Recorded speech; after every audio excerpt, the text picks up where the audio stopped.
So it's June 1st, 2nd for me, which means 17 days left before we get our hands on The Last of Us Part 2. Now you might be wondering, why the heck are we talking about hands-on impressions on June 1st or 2nd, even though the game is still due in 17 days? Now this is not what you would say or think as a review, rather it is what Sony has allowed these reviewers to talk about, not even show. Reviews will pour in on June 12th, exactly 11 or 10 days from now. So in this video, I will make a compilation of most of what new impressions and hands-on are talking about. What are their thoughts, and most importantly, are there any controversy surrounding this? Also note that all of these hands-on impressions discuss one specific demo of the game, that is the hands-on impression, so I just wanted to get that out of the way first. Anyways, most of the hands-on impressions are just that, hands-on impressions. Sony has put restrictions on them for the fact that they can't talk about anything even remotely spoilery related or any details explicitly from the gameplay or the story itself. Each outlet is given freedom to talk about this demo that they showed during State of Play, which makes sense, to be fair, it just happened recently. And all these outlets and reviewers explaining and sharing in-depth thoughts on how this level in specific plays out, and how there are so many explorable options that demo didn't show, how there are different ways to play the same area, navigation and location in general. They're basically talking about how it feels to control Ellie, how it feels to be in The Last of Us Part 2, how it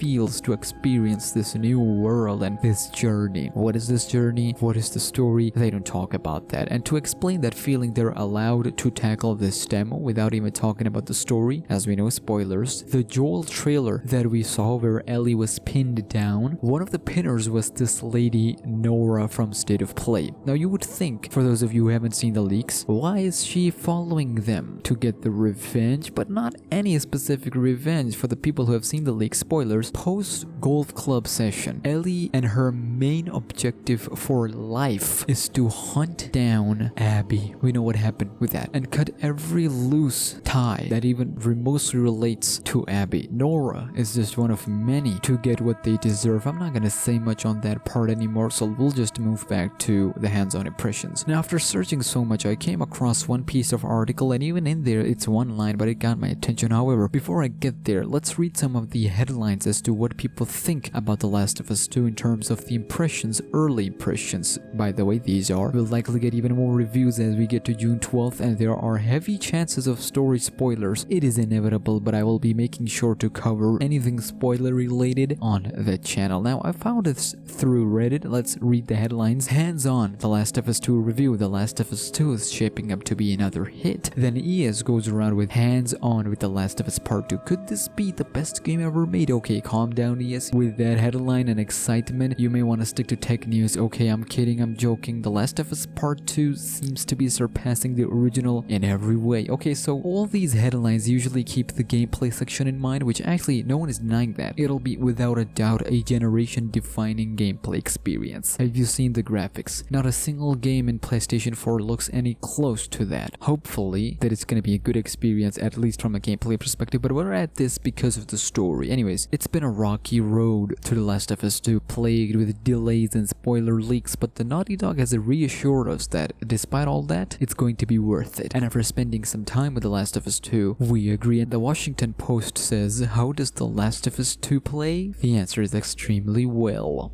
I don't know about that one, Chief. I played the original game and found the story deeply touching. Ooh, here we go. It was about the teenage girl Ellie and gruff smuggler Joel, two survivors of the zombie apocalypse who spent their days just trying to survive. The graphic violence of the original was horrific, but more often than not, it was perpetrated by Joel in the name of protecting Ellie. You see what they're trying to do? And later on, it was Ellie protecting Joel, so we're kind of replaced roles here. So they're saying that Joel would do harm and violent stuff in the name of protecting Ellie, and now Ellie is doing the same but in the name of honoring Joel. Okay, that was my take on that. It is not actually official. After 22 or so hours of playing it, so see, we have more than 20 hours of gameplay confirmed, I decided it was my favorite game of all time, and I interviewed the game's creator about about the grueling experience. So you have these bits and pieces. Some people are trying to talk about story a little bit because trust me, these games are heavily driven by story. Of course, the gameplay makes it even better, makes it even fantastic, makes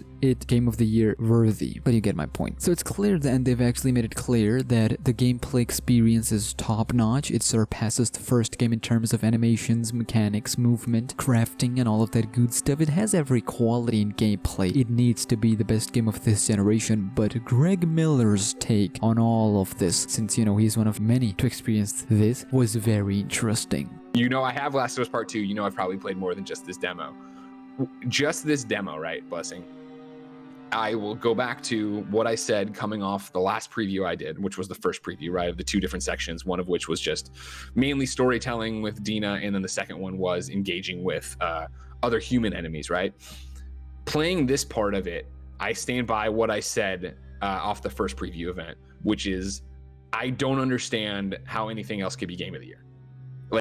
Yep, he said it, that this game is absolutely Game of the Year. In his opinion, he can't see any other game beating this to be the Game of the Year. Now, it's gonna be interesting. This year's Game of the Year is gonna be interesting because we've had Final Fantasy VII Remake, Resident Evil 3 Remake, Last of Us Part 2, Cyberpunk 2077, Ghost of Tsushima, and I'm pretty sure I'm forgetting even more, but this has been a tight year for games. Anyways, now, here's something from GameBrot.com. It was originally Indonesian, but when you translate it, it says to this. As far as our impressions are, The Last of Us Part 2 feels it as an extraordinary masterpiece capable of arousing our desires. I don't know what they meant by that. Are they talking about violence, or are they talking about gameplay, or are they talking about story or characters? But apart from the various issues and problems that hit it, remain enthusiastic and have high hopes for this one game. More than just a sequel, we feel for all these years Naughty Dog poured all their abilities and work for this one. Anyways, it's interesting that they acknowledge the various issues and problems. It could be that they could just mean the leaks outrage, but it could be about story. It could be that there are some moments in the story that makes you upset, mad, angry, not at the content itself, but at how it was written or portrayed. I'm just assuming here, you don't have to take my words for it, of course, but it is interesting for me personally overall. Anyways, these are some early gameplay impressions so far that I could got. Obviously, as the days pass, we'll get more and more. IGN has one. They're limited too, so as soon as I find something interesting or spoilery or anything that we could talk about, because so far it's all yay, best game of all time, it surpasses the first game, it has good gameplay, graphics and everything, and everyone is kind of repeating the same thing, which is fine by me, but it doesn't make sense for me to cover the exact same thing from different sources over and over again. But community's reaction is important. Your reaction is important, so do let me know your thoughts and ideas on The Last of Us 2 hands-on impressions so far. Are you still planning to wait until reviews, or are you buying it right now, or have you already pre-ordered the game? Or did you pre-order now you're not going to pre-order, or did you plan not to buy the game and now you're going to buy the game? All these scenarios are interesting and I'll be keeping an eye out.